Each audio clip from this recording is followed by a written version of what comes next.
কাচ্চা হয়নি, 4-5 মাস থেকে একটু একটু নড়াচড়া শুরু করে, আর তোমার 2 মাস হতে না হতেই খলখল করে নড়ছে। সত্যি মা, আমার পেটে বাচ্চা আছে আর আমি বুঝতে পারবো না আমার বাচ্চাটা কখন ঘুমাচ্ছে আর কখন নড়ছে? যাও তো, ভুল গল্প কোনা, রান্না বসাও যাও। কি বলছেন মা আপনি? রান্না করতে বললাম, তোমার শ্বশুর এক্ষুনি খেয়ে বেরাবে। মা আপনি জানেন না ডাক্তার আমাকে রেস্টে থাকতে বলেছে, তবু আমি ঘর থেকে কষ্ট করে হেঁটে আসলাম আমার এই বাচ্চাটা নড়ছে সেটা আপনাকে বলার জন্য। বলে তুমি আমাকে উদ্ধার করেছো। যাও, আমি রান্না করে দিচ্ছি, তুমি সবাইকে একটু খাবারটা বেড়ে দিবে।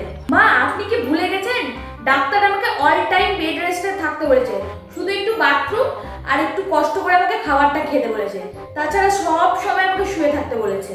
ও ডাক্তার বলবে অত শুয়ে থাকলে নরমালে বাচ্চা হবে না, সিজারে হবে, ওতে ডাক্তারেরই লাভ হবে, তোমার কিছু লাভ হবে না। শুনেন মা, মূর্খের মতো কথা বলবে না, নিশ্চয়ই কোনো অসুবিধা আছে,